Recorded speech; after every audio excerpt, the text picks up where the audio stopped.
오늘은 이제 우리가 이 창세기라고 하는 성경을 잠깐 말씀을 좀 서론을 전해드리고 난 다음에 본론으로 들어가겠는데요. 오후에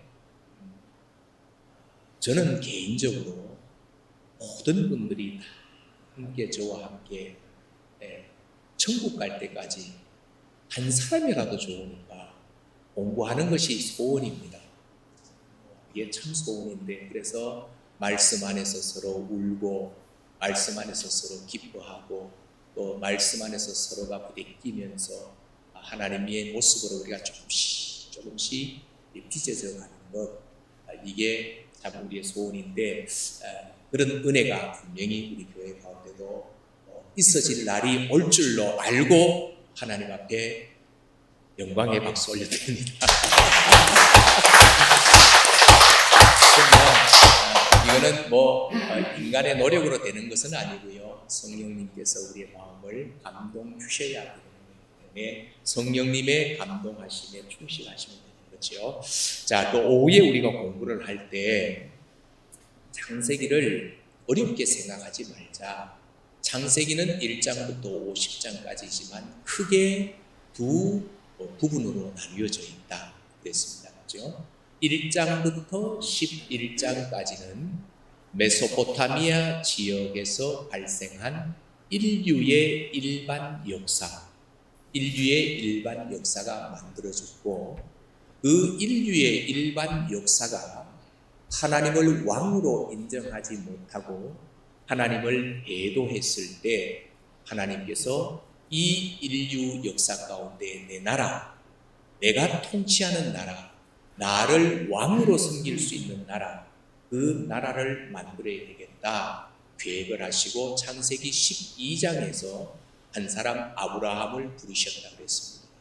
그래서 그 아브라함을 부르시면서 아직 아브라함은 75세가 되었는데도요 후손이 없어요. 그런데 그에게 내가 후손을 하늘의 별과 같이 내가 주겠다 약속해 주셨고, 그 후손들이 살아갈 수 있는 땅도 내가 너희들에게 복으로 주겠다 라고 하시면서 아브라함을 불렀거든요. 그래서 이 아브라함이 이제 하나님께 부르심을 받고 아브라함의 후손인 야곱의 그 식구들과 함께 누구를 통해서, 요셉을 통해서 어디에 들어가요? 애굽 땅에 들어가잖아요. 애굽에서 몇 년을 살게 됩니까? 400년을 살게 됩니다. 그런데 문제는요, 애굽 땅에서 400년을 이들이 종살이 했구나, 이게 중요한 것이 아니라 400년 동안 그 땅에서 하나님이 어떤 일을 이루셨는가, 이거를 발견할 수 있어야 되는데, 400년 동안 요셉을 통해서 들어갔던 야곱의 70명의 식구들이 몇 명으로 늘어났다고 그랬죠? 250만 명. 250만 명으로 크게 불어나면서 이제 이들이 뭐가 될 수 있어요? 나라를 형성해 갈 수 있는 국민이 될 만큼, 한 나라를 이룰 만큼 많은 사람으로 이렇게 불어났다라는 것입니다. 그래서 이제 이렇게 하나님이 나라를 세워갈 사람들이 이제 만들어지는 동안에 또 한쪽에서는 하나님이 뭐를 준비하셨는가 하면은 이들을 인도해낼 지도자를 하나님은 키우고 있었다는 거예요. 누구예요? 모세잖아요. 어디에서 키웠어요? 바로의 왕궁에서 40년을 훈련시키셨고, 그 다음에 정치적인 어떤 이슈 때문에 미디안 광야로 모세가 도망을 쳐서 광야에서 40년을 이 목동으로 지내는 동안에 하나님의 산 호렙에서 하나님을 만나고 사명을 받고 하나님의 백성들을 이제 하나님이 정하신 땅으로 인도하기 위해서 애굽 땅으로 다시 들어가잖아요. 그래서 10가지 재앙으로 그들을 이제 애굽에서 인도를 해내게 되는데, 이걸 갖다 우리는 출애굽이라고 이렇게 얘기를 합니다. 이렇게 출애굽을 모세가 해가지고 어디에 제일 먼저 다다르는가 하면은 바로 이 시내산, 그죠? 2달 만에, 약 한 2달 며칠 만에 시내산까지 옵니다. 거기에서 시내산에서 어떤 일이 있죠? 하나님이 모세를 산으로 불러 올리셔서 이제 내 백성들이 앞으로 어떻게 살아야 할지 법을 주시고, 그 다음에 내가 너희들과 함께 있을 건데 그 함께 있기 위해서는 너희들이 나를 위해서 내가 거할 집을 만들어야 되겠다. 그게 뭐예요? 성막이지요. 그래서 성막에 대한 식양을 주셔가지고 이제 모세가 그 시내산 밑에서 성막을 만들고, 그 다음에 그 처음으로 이제 1년이 되었을 때 번제와 소제를 드려서 하나님 앞에 제사를 드립니다. 그 제사를 드릴 때 어떤 일이 일어나는가 하면 우리 출애굽기 40장으로 잠깐 넘어가 볼게요. 자, 출애굽기 40장을 펼쳐 놓으시고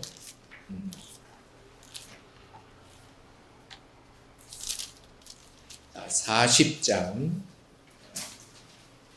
몇 절을 보시는가 하면 34절을 한번 보십시오.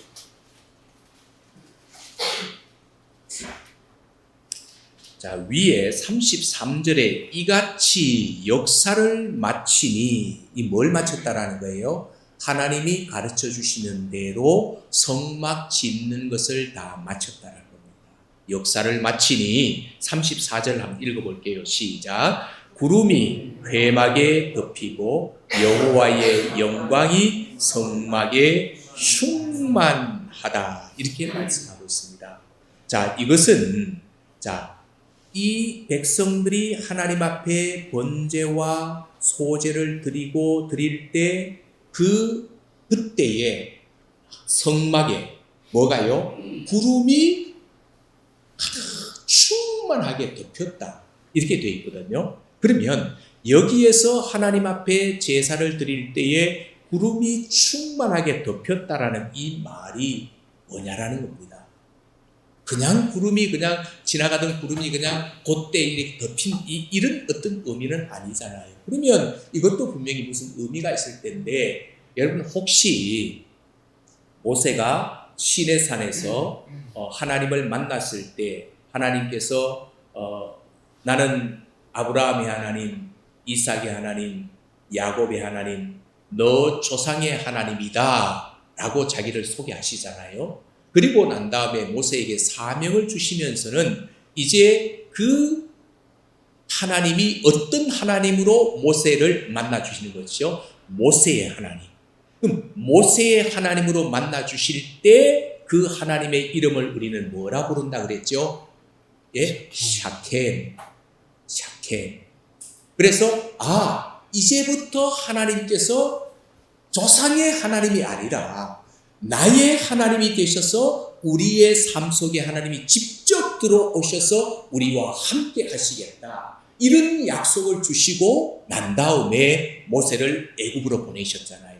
그래서 모세가 이제 출애굽을 시켜 와가지고 이스라엘 백성들을 데리고 이제 시내산에서 법을 받고 난 다음에 1년쯤 되었을 때 하나님 앞에 제사를 드리는 그때 구름이 가득 채워졌다. 이 말은 하나님께서 이스라엘 백성들의 삶 속에 함께 하신다라고 하는 사실을 눈으로 그들이 볼 수 있도록 구름으로 보여주십니다. 그러므로 지금부터 우리가 여기에서 성경을 읽을 때 놓치지 말아야 되는 한 가지 중요한 사실이 있는데, 그게 뭐냐면 뭐를 놓치지 말아야 되죠? 지금부터는요, 구름을 놓치면 안 돼요.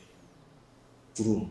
자, 성막이 건립된 이후에 하나님께서 백성들과 함께 있다고 하는 것. 자, 이제부터는 내가 너희들과 함께 있을 거야. 내가 너희들과 함께 동행할 거야. 이동할 거야. 라고 하는 이것을 눈으로 볼 수 있도록 하나님이 보여주신 것이 뭐라고요? 구름이거든요. 그러면 이 구름은 그러면 이스라엘 백성들에게 뭐가 되느냐? 이게 정리가 돼요. 적어도 출애굽기를 읽고 민수기를 읽어나갈 때는 이스라엘 백성에게 있어서 구름은 뭐냐? 그거는 첫 번째는요, 하나님의 임재의 상징입니다. 하나님이 샤켄, 우리 가운데에 들어오셨다.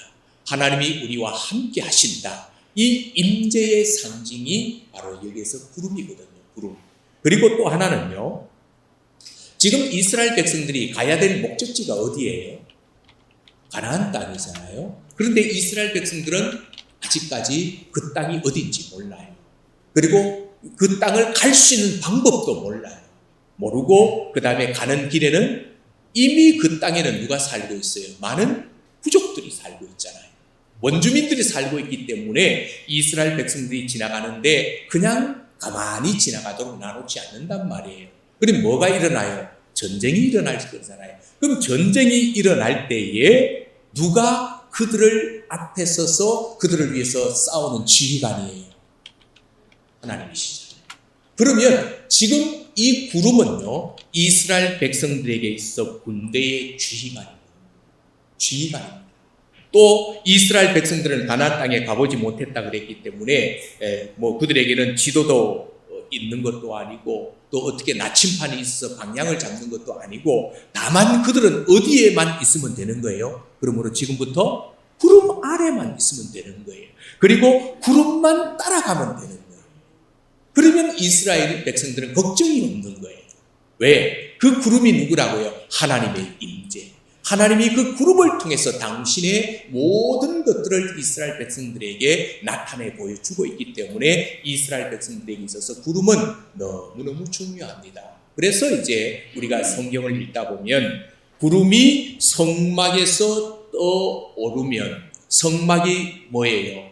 얘들아, 내가 너희들 가운데 함께 있을 건데 그것을 위해서 나를 위해서 뭐를 지어달라? 성막을 지어달라. 그리고 성막이 완공되고 제사를 지내니까 뭐가 덮였다? 구름이 덮였다. 여호와께서 임재하셨다. 그러면 그 구름이 다시 뭐예요? 덮였던 구름이 다시 또 오르면 움직이면 이스라엘 백성들은 뭐 하라는 거예요? 하나님이 앞에서 인도하시는 거예요. 그러면 저들도 뭐예요? 즉시 구름을 따라 가야 되는 거예요. 이게 지금 우리가 보이지 않지만 하나의 하나님과 백성들 사이 법칙이었거든요. 약속이었거든요. 그리고 구름이 시건 잘 가다가 성막이 있는 곳에, 성막은 뭐예요?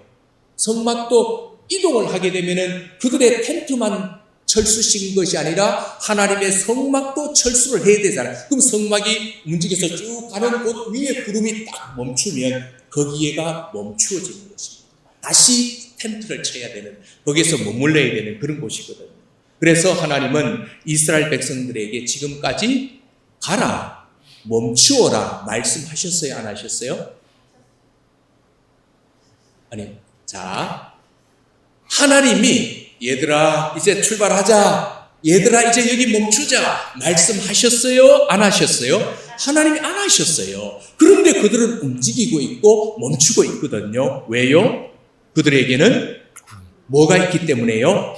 하나님의 임재를 상징하는 구름이 움직이고 있었기 때문에. 그럼 이게 뭐냐면, 그럼 왜 이스라엘 백성들은 구름을 따라 움직였는가? 이제 이것을 우리가 이제 정리하고 넘어가야 됩니다. 왜 움직였지요? 구름이 또 오르면 진행하라고 하는 무엇으로 받는 거예요? 하나님의 말씀으로 받는 거예요. 하나님의 명령인 거예요. 아하, 구름이 또 오르는구나. 아, 하나님이 우리 보고 뭐 하라고 하는구나? 아, 움직이라고 지금 말씀하시는구나. 아, 구름이 멈추었어요. 아, 하나님이 이제는 멈추라고 말씀하시는구나. 이런 사인으로 저희들이 가지고 있었다라는 겁니다. 그러면 오늘 이제 왜 이런 말씀을 드리는가 하면, 오늘 읽은 본문 말씀에 보면은요, 여호와의 명령을 따라라고 하는 이 말이 몇 번이나 나오는가 하면 8번이나 나와요. 이 짧은 구절 속에 여호와의 명령을 따라, 여호와의 명령을 따라, 여호와의 명령을 따라 이렇게 나오는데, 언젠가 제가 한번 말씀을 드린 것 같은데, 성경에서 히브리 어법의 문법의 반복적 표현은 그만큼 그것이 뭐하다? 중요하다라는 것입니다. 그러면 2번도 아니고 8번씩이나 여호와의 명령을 따라라고 말을 했다면 이 말이 오늘 얼마나 중요한 것인가를 우리가 알게 된다는 겁니다. 그러면 이제 여호와의 명령을 따라가 어떤 의미를 가지고 있길래 그렇게 우리에게 중요한가 이걸 아셔야 되잖아요. 그래서 오늘 그 한 3가지 정도를 말씀을 함께 나누면서 은혜를 받으려고 하는데, 자, 오늘 여호와의 명령을 따라 라고 하는 이 말의 속에 3가지 의미가 있는데, 첫 번째 여호와의 명령을 따라라고 하는 이 말은 바로 순종하는 것입니다. 순종입니다. 순종. 이스라엘 백성들이 구름의 지시에 따라서 움직였잖아요. 구름을 따라 움직였습니다. 구름이 머물면 진을 쳐야 했고, 또 구름이 움직이면 다시 이동을 해야 했고, 그래서 이스라엘 백성들에게 구름이 있어서 그들은 광야길을 이렇게 가이드잖아요. 가이드를 받아 갈 수 있었던 것처럼 우리에게도 구름이 있어요. 우리에게도 구름이 분명히 있는데 그 구름이 뭘까요? 하나님의 말씀. 자, 그래서 시편 기자는 하나님의 말씀은 내 발의 등이요, 내 길의 빛입니다. 내가 가야 될 길을 정확하게 보여주고 있는 그것이 바로 하나님의 말씀이라고 이렇게 가르쳐주고 있는 거거든요. 그래서 오늘 저와 여러분들이 자꾸 교회에서 말씀 읽어라, 말씀 읽지 않고 예수 믿을 수 없다, 이 말씀 읽지 않고 예수 믿는다라는 것은 거짓말이다, 말씀을 읽어야 된다. 자꾸 그렇게 강조하는 이유가 뭐냐면, 바로 우리는 우리의 인생의 길을 어떻게 해야 될지 알지 못해요. 두려워요. 그렇죠? 당장 두렵고, 그러다 보니까 두려움에 사로잡히다 보니까 이것저것 자꾸 기웃기웃거리게 되어지고, 그러다 보니까 우리의 삶은 더 혼란스러워지고, 더 힘들어지고, 더 구덩이만 우리가 갯벌에 들어가면 이 발을 움직이면 움직일수록 어떻게 돼요? 빠지잖아요. 마찬가지, 여러분 그거는 잘 아시는데 영적인 갯벌 속에서 왜 자꾸 움직이시냐라는 거예요. 그 자리가 갯벌이면 이것저것 하지 말고 오직 우리가 쳐다봐야 될 것은 뭐밖에 없는 거예요. 우리에게 주어진 구름, 말씀밖에는 볼 것이 없는데도 불구하고 말씀 보는 시간에 엉뚱한 것을 자꾸 하다 보니까 자꾸 빠져들어가요. 그러니까 우리 인생이 너무 힘들어지고 어려워진다라는 거, 이걸 오늘 저와 여러분들이 좀 알았으면 좋겠습니다. 한번 따라합시다. 나에게도 구름은 있다. 나에게도 구름은 있다. 그 구름이 뭐예요? 말씀. 예, 말씀입니다. 그 구름만 쫓아가면 무슨 일을 만나든지, 그 다음 시작, 만사형통하리라. 아멘. 믿습니까? 아멘. 예, 그 구름 따라가야 만사형통하지. 아멘. 지 맘대로 가면서 만사형통, 노래 부른다고 해서 만사형통 되는 건 아니에요. 신앙생활을 우리 그렇게 좀 똑바로 좀 했으면 좋겠어요. 찬양 부를 때는 막 좋고 하다가 그거는 구름이 일로 가, 그런데 찬양 만사형통 하려고 자꾸 일로 가는데 될 일이 있겠습니까? 바다 또락 빠져버리죠. 구덩이에 빠져버린다는 거예요. 그러지 마시고 우리에게 주어진 이 구름, 말씀을 쫓아서 따라서 살아갈 수 있는 저와 여러분이 될 수 있기를 간절히 소원합니다. 자, 그러면 이스라엘 백성들이 구름을 따라갔듯이 우리가 말씀을 따라가야 되는 것은 너무도 당연한 것인데, 우리가 말씀에 순종하면요, 말씀을 쫓아가면, 여러분 한번 따라해 봅시다. 하나님이 내 인생 책임져 주신다. 하나님이 내 인생 책임져 자, 주신다. 다시 한번요. 하나님이 내 인생 책임져 주신다. 뭐 하면? 아멘. 예, 구름 따라가면, 예, 말씀 따라가면. 한번 해보십시오. 된다니까. 해보시라니까. 해보고 안 되거든 하나님이 없다 그러시든지 반대로 하시고, 그러나 진짜로 한번 해보시고 하나님이 나를 어떻게 형통케 해주시는가를 꼭 한번 경험해 볼 수 있는 여러분 되시기를 바랍니다. 그러므로 말씀 앞에 무조건 뭐 하자? 예, 아멘 하자. 아멘, 곧 아멘은 예, 동의합니다. 그렇게 하겠습니다. 이게 뭐예요? 아멘. 아멘. 말씀은요, 때려 죽어도 해야 될 것이 말씀 앞에 아멘이에요. 우리 한번 소리를 진짜 제가 선창을 할 테니까 여러분은 그 말에 동의되시면 동의되는 만큼 소리를 질러버리십시오. 자, 말씀을 쫓아가면 하나님 내 인생 책임져 주십니다. 예, 이렇게 아멘만 나오면 우리 교회 구원이에요. 아멘. 진짜로 아멘 말씀 앞에는 아멘 하십시오. 내 이성 깨뜨리십시오. 이성은 죽여버리십시오. 내 생각 다 죽이십시오. 경험 죽이십시오. 예, 말씀만 쫓아가면 하나님이 해주십니다. 아멘. 아멘. 자, 그리고 이제 21절을 한번 보실래요? 21절. 자, 오늘 본문 21절 한번 보세요. 21절. 읽어보겠습니다. 시작. 혹시 구름이 저녁부터 아침까지 있다가 아침에 그 구름이 떠오를 때에는 저들이 행진하였고 구름이 밤낮 있다가 떠오르면 못 행진하였으며. 아멘. 저는 여기에 보니까 구름이 혹시라는 말은 늘 그렇지 않지만 그럴 수 있는 일이 생길 수도 있다는 거잖아요. 혹시 어떤 일이 생기거들랑 구름이 저녁부터 아침까지 저녁 밤새도록 구름이 성막 위에 떠 있다가 아침에 구름이 떠오를 때에는 진행했다. 이거는 보통 일이 아니거든요.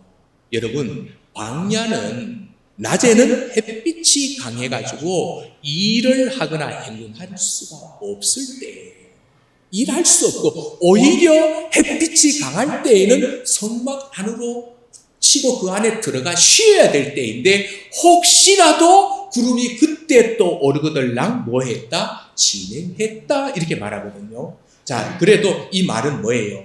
햇빛이 내리쬐는 도저히 행군을 할 수 없는 도저히 일을 할 수 없는 그때의 구름이 떠올라도 나는 뭐 한다? 순종했다.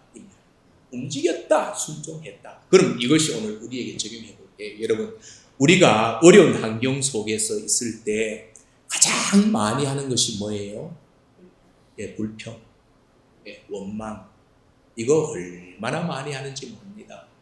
너무너무 많이 하는데, 그래서 우리가 이 어려운 환경 속이라는 것을 오늘 본문에 오면은 언제예요? 아침에 구름이 떠오른 이게 어려운 상황이거든. 이런 상황일지라도 하나님이 인도하니까 뭐 한다? 순종하고 움직이는 거예요. 이처럼 저와 여러분에게 하나님께서 어려운 환경을 허락한다 할지라도 그 속에서 뭐 하자? 불평하지 말고 뭐 하자? 순종하자. 왜?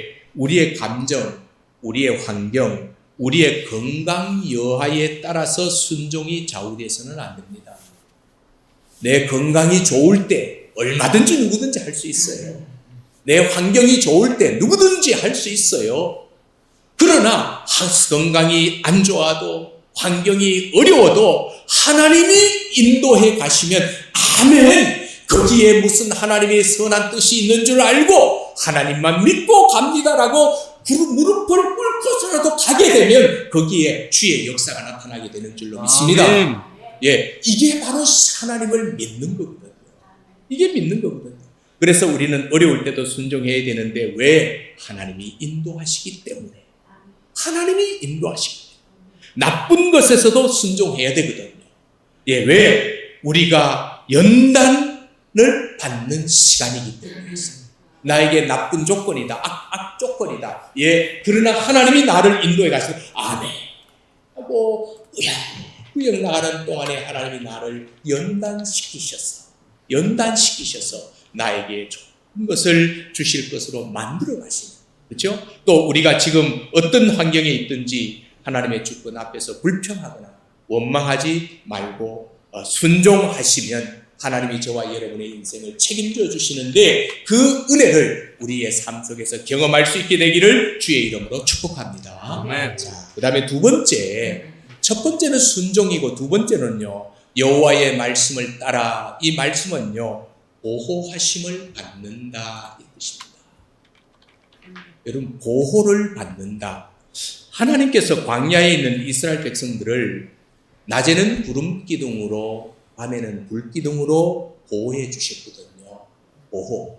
낮에 구름 기둥 뭐로부터 보호해 주셨어요? 따가운 햇살로부터 보호해 주셨고 밤에 불기둥은 뭐로부터 보호해 주셨어요? 예, 추위로부터 하나님이 그들을 보호해 주시고 해 주셨는데, 그런데 이스라엘 백성들이 애굽에서 나와서 이제 홍해 바다 앞에 다다랐을 때 어떤 일이 벌어졌죠? 홍해까지 딱 왔습니다. 열심히 신나가지고 와서 딱 오니까 앞에 홍해가 쫙 흐르고 있는 거예요. 그런데 뒤를 돌아보니까 누가 쫓아와요? 애굽의 군대가 막 말을 몰고 막 쫓아오거든요.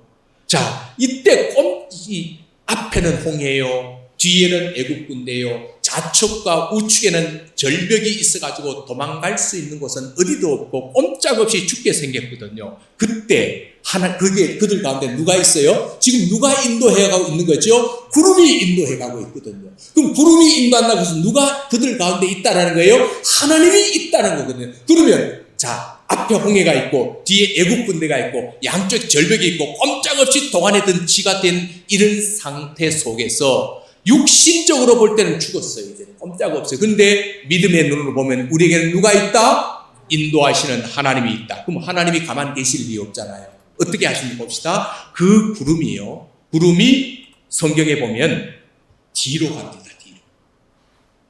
구름이 뒤에는 누가 있다고요? 애국 군대가 있고, 그 구름이 뒤로 가서 뭘 흑암을 만들어버린 거예요. 까만 어두운 흑암을 만들어가지고 애국 군대가 막 갈팡질팡 막 교란시켜버리거든요. 그런데 이스라엘 쪽에는 뭐를 만들어요? 광명이 비치는 거예요. 빛이 비쳐가지고 이 날이 새기 전에 잘 피하게 해주거든요. 자, 이게 혹시 성경 읽으시면서 이 구절, 이 대목 기억나세요? 자, 기억이 나셔야 되는데 안 나시면 뭐 우리가 찾아보고 가는 밖에는 뭐 더 이상 뭐 있겠습니까? 우리 출애굽기 14장 한번 가봅시다. 얼마나 재미있는지 모릅니다. 하나님이 우리를 어떻게 인도하시는지. 자, 출애굽기 14장을 한번 보십시오.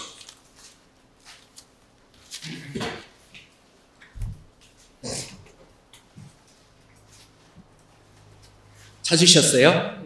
예, 그럼 찾으셨으면 저와 함께 이제 쭉 한번 따라가 봅시다. 9절을 한번 보세요. 9절에 보시면 애굽 사람들과 바로의 말들 병거들이 그 마병과 그 군대가 그들의 뒤를 막 따라오는 거잖아요. 그죠? 따라왔어요. 그때에 이제 10절에 보니까 바로가 가까이 올 때 이스라엘 자손들은 눈을 들어서 보니까 자기들이 막 군대가 쫓아오거든요. 그랬더니 11절에 뭐라 그래요? 모세에게 10절 하반절에 심히 두려워하여 여호와께 부르짖고, 모세에게는 뭐라 그래요?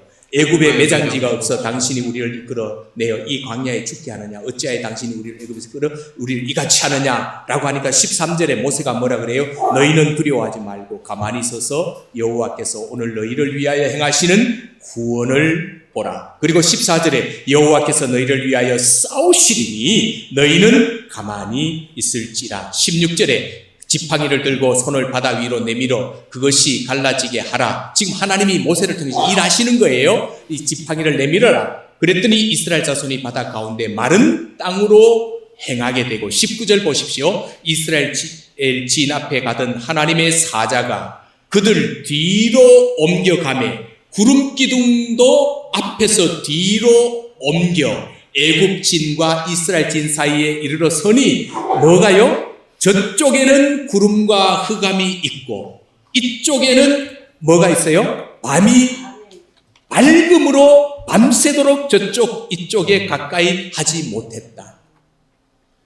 자, 이렇게 해가지고 하나님이 이스라엘 백성들을 뭐 해주셨다라는 거예요? 보호해 주시는 거예요. 여기 믿으십니까? 너무 멋있지 않아요? 막 흥분되지 않으세요? 야, 내 인생 가운데 내가 하나님의 말씀을 쫓아 막 이렇게 힘들고 어려운 환경 속에서 따라왔더니 하나님께서 나를 괴롭히고 나를 대적하는 이 적들 앞에서 하나님이 막 움직이셔가지고 저들을 막 매장시켜버리고 나를 보호하시고, 내가 그 주인공이라고 생각해 보십시오. 얼마나 신바람 나겠어요. 그러면 야, 나 오늘 밥 살 때 일이 되는 거예요. 그렇죠? 여러분 좋으면 밥 산다고 하잖아요. 이런 일이, 우리 주님의 교회는 하나님의 보호하심을 받아 내 밥 살게 하는 사람 많이 일어나기를 주님의 이름으로 축복합니다. 아멘. 얼마나 멋있는지 모른다. 자, 그래서 이스라엘 백성들에게 구름은요. 자, 다시 정리합니다. 이스라엘 백성들에게서 구름은 길을 안내할 때에는 구름이 광명으로, 또 태양을 가릴 때에는 그늘로, 원수에게 흑암이 되어 이스라엘 백성들을 보호해 주는, 너무 하나님은 그래서 전능하신 하나님이에요. 빛이 되셨다가 어둠이 되셨다가 보호자가 되셨다가 나를 따라오는 사람은 내가 책임을 질 수 있다. 멋있지 않습니까? 나를 따라오면 내가 책임질게. 가만히 있어 너희들은 여호와께서 어떻게 너희를 구원하시자 한번 봐라. 이렇게 말씀하고. 자, 그리고 22절을 한번 보십시오. 22절. 자, 22절도 한번 볼게요. 자, 이거는 우리 본문으로 가서 22절이에요. 9장 22절. 자, 시작. 이틀이든지 한 달이든지 1년이든지 구름이 성막 위에 머물러 있을 동안에는 이스라엘 자손이 진영에 머물고 행진하지 아니하다가 또 오르면 행진하였으니, 이렇게 됐습니다. 자, 이 말이 무슨 말이에요? 때로는 하나님께서 하나님의 뜻이 내 뜻과 맞지 않을 때가 있어요. 아무리 내가 생각해도, 아무리 내가 뭘 해도 하나님의 말씀이 자꾸 내가 기도하면, 성경을 읽으면, 아니면 예배를 드리는데 자꾸만 나에게 자꾸 성령의 감동 감화가 있는 그것이 내하고는 맞지 않고, 내 환경을 봐도 맞지 않고, 내 처지를 봐도 맞지 않고 이럴 때가 있어도, 그때에 여러분 잘 아셔야 하나님의 복을 받는데, 나를 뭐 해라? 죽여라. 나를 복종시켜서라도 뭐 하라? 하나님의 뜻에 순종하라. 예? 내 뜻대로 안 되는 것은 하나님의 뜻대로 되고 있다라는 것을 믿고 감사하십시오. 나는 이렇게 되기를 원하지만은 누구보다도 나를 잘 아시는 하나님은 나를 이렇게 지금 만들고 하나님의 뜻 안에서 나를 선하게 지금 만들고 계시는구나. 이렇게 믿고 오히려 아파하면서도 뭐 할 수 있다? 감사할 수 있는 거죠. 감사할 수 있는. 원망이 아니에요. 불평이 아니에요. 그거는 마귀들이 좋아하는 거죠. 성령은 원망과 불평은 몰라요. 원망, 불평은 마귀가 좋아해요. 절대로 우리는 그렇게 합니다. 내 뜻대로 안 될 때 낙심하고 불평하는 것이, 그것은 바른 신앙이 될 수가 없습니다. 나를 향한 하나님의 뜻이 있기 때문에 때로는 지체될 때도 있고, 때로는 어려울 때도 있고, 때로는 환난을 당할 때도 낙심하지 말고 하나님 앞에 순종할 때 하나님이 저와 여러분의 보호자가 되어주시는 줄로 믿습니다. 아멘. 순종만 정리하고 넘어갑니다. 그럼 순종이 뭘까요? 자, 순종을 좀 더 리얼하게 표현을 해보면 이런 겁니다. 지금의 내 형편, 내가 지금 하나님의 말씀을 따라가고 있어요. 하나님의 말씀을 따라가고 있는 지금의 내 형편을 있는 그대로 받아들입니다. 이게 순종입니다. 근데 말씀을 쫓아 산다. 그럼 말씀이 뭔데요? 하나님 뭔 말씀 주셨어요? 모르잖아요. 말씀을 쫓아 산다는 건 너무 덩치가 커요. 너무 큰데, 그런데 순종은 지금 내가 하나님만 바라보고 하나님의 말씀을 쫓아서 열심히 살려고 하는 길에 내게 주어진 형편이 어떠하든지 그거를 겸손하게 그거를 내가 받아들이는 거예요. 튕기는 게 아니에요. 받아들이는 거예요. 이게 순종이고, 그래서 주님이 뭐라고 말씀하셨죠? 나의 원대로 마옵시고 아버지의 뜻대로 하옵소서. 이게 순종입니다. 내 생각을 죽이고 아버지의 뜻이 뭐예요? 아버지의 구름이 뭐예요? 말씀이 내 속에서. 그래서 우리가 말씀을 알기 위해서 성경을 읽으셔야 돼요. 자, 다시 한 번 더 우리 자기 영혼에게, 다윗이 내 영혼아 여호와를 송축하라, 내 영혼아 여호와를 찬양하라. 이거는 자기 영혼에게 한 소리거든요. 이처럼 오늘 저와 여러분들이 내 영혼에게 뭐라고 고백하면 될까요? 내 영혼아 나의 구름 말씀을 날마다 읽고 묵상하고 암송하자. 시작. 내 영혼아 날마다 뭐를? 말씀을 뭐하고? 읽고 묵상하고 암송하자. 그래야 하나님의 인도를 받을 수 있어요. 우리 아무리 바빠도, 아무리 급한 사람이 만날 사람이 있어도 말씀 요만큼 읽지 않으면 나 오늘 그 사람 안 만난다, 이 정도는 돼야 되지 않습니까? 그래야 하나님이 진짜 주 예수보다도 귀한 것은 없네, 이 세상 기와 바꿀 수 없네. 그게 예수님보다도 더 귀한 거거든요. 사실 귀한 고백인 거거든요. 그런데 우리는 주님은 다 제쳐놓고 그냥 급한 대로 그냥 막 인간 세상의 논리대로 그냥 살다가 시간 나면 오늘 교회 한번 가줄까? 뭐 이런 식이면, 오늘 성경 한번 읽어볼까? 이런 식이면 이거는 신앙이 안 되죠. 그렇게 해서는 하나님이 안 됩니다. 그래서 오늘 하나님께서 저와 여러분에게 보호자가 되어 주시기 위해서 우리에게 말씀하실 때 내 환경, 처지, 여건 따지지 마시고 나를 죽였어라도 하나님 앞에 순종하면 그런 은혜가 우리에게 임할 줄로 믿습니다. 마지막 하나 더 있습니다. 여호와의 명령을 따라, 이거는 하나님의 인도하심을 받는다라는 건데요. 인도하심을 받는다. 이스라엘 백성들이 한 번도 가보지 않는 광야 여행을 위해서 우리 생각으로는 지도도 있어야 되고 나침반도 있어야 되고 또 가이드도 있어야 되고, 그런데 이들에게는 아무도 의지할 것이 없어요. 아무것도 없는 이런 상황에 백성들이 오직 의지하는 것은 뭐밖에 없어요? 구름만 쳐다보는, 이것만 쳐다보는. 그래서 구름이 움직이는 대로 움직이는 밖에는 없었습니다. 다시 말하면 오직 하나님만 의지하고 하나님만 바라보면서 굶기시면 굶고, 예? 먹이시면 감사함으로 먹고, 입히시면 입고, 벗기시면 헐벗은대로 이렇게 가다 보면 하나님이 우리의 구원자로 내 앞에 있다, 자기 자신을 보여주실 날이 있다라는. 그래서 10편 62편에 다윗이 이런 말을 했습니다. 1절에 나의 영혼이 잠잠히 하나님만 바라며 나의 구원이 그에게서 나오는도다. 이게 다윗의 고백이거든요. 다윗의 인생처럼 어려운 사람이 누가 있겠습니까? 아무리 여러분이 어려우셔도, 아무리 지금 여러분의 인생이 죽고 싶다 그래도 다윗만큼 그렇지는 않을 겁니다. 다윗은요, 양치는 목동에서부터 왕이 되기까지 너무도 힘든 세월을 보냈거든요. 어떤 힘들이 있었어요? 나라가 위기에 처한 이 나라를 건져보겠다고 이 소년, 17살 된 소년이 이 골리앗 앞에 나가서 하나님의 이름으로 당당하게 골리앗을 이기잖아요. 그런데 이것 때문에 왕의 사위가 돼요.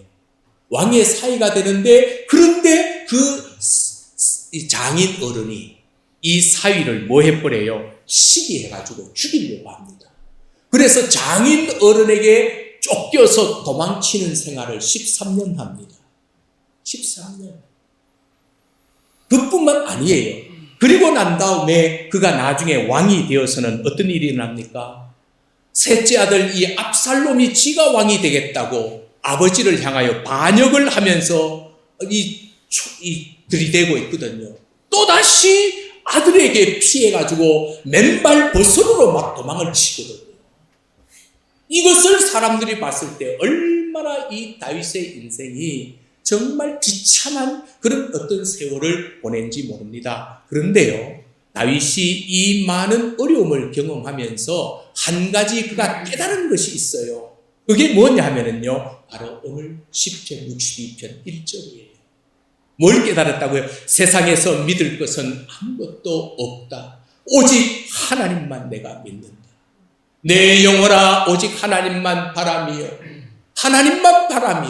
그에게서만 구원이 나오는도다. 그가 깨달은 것은, 그래, 세상에서는 아들도 믿을 것이 못되고 내 사랑하는 가족도 부모도 믿을 것이 못되고 오직 내가 믿을 것은 여호와 하나님 아버지 한 분밖에는 없다라고 그가 고백하면서 그의 삶을 승리로 이끌고 있거든요. 여러분, 오늘 저와 여러분에게도 무엇이 여러분의 의지가 되는지 모르겠지만, 무엇이 여러분이 붙들고 사는 것이 되는지 모르겠지만 다 놓으십시오. 그것이 하나님을 방해하는 것이라면, 그것이 내가 하나님께로 가까이 나가는 것에 있어서 나를 발목을 붙잡는 것이라면 가만히 던져버리시고 저와 여러분의 눈이 오직 여호와 하나님만 바라며 나의 구원이 여호와 하나님께만 있도다. 이 고백하시면서 살아가시면 얼마나 저와 여러분의 삶을 하나님이 책임져 주시겠습니까? 그런 은혜가 저와 여러분에게 있기를 주님의 이름으로 축복합니다. 하나님은 말씀하셨습니다. 오직 성경밖에는 없다고요. 구름밖에는 없다고요. 성경만 따라가면 내가 너의 순종만 하면 내가 너의 보호자가 되어주고 너의 삶을 인도해 줄게. 이 말씀이 성령이 교회들에게 하시는 말씀을 들을 수 있는 그런 은혜가 저와 여러분에게 있기를 주의 이름으로 축복합니다.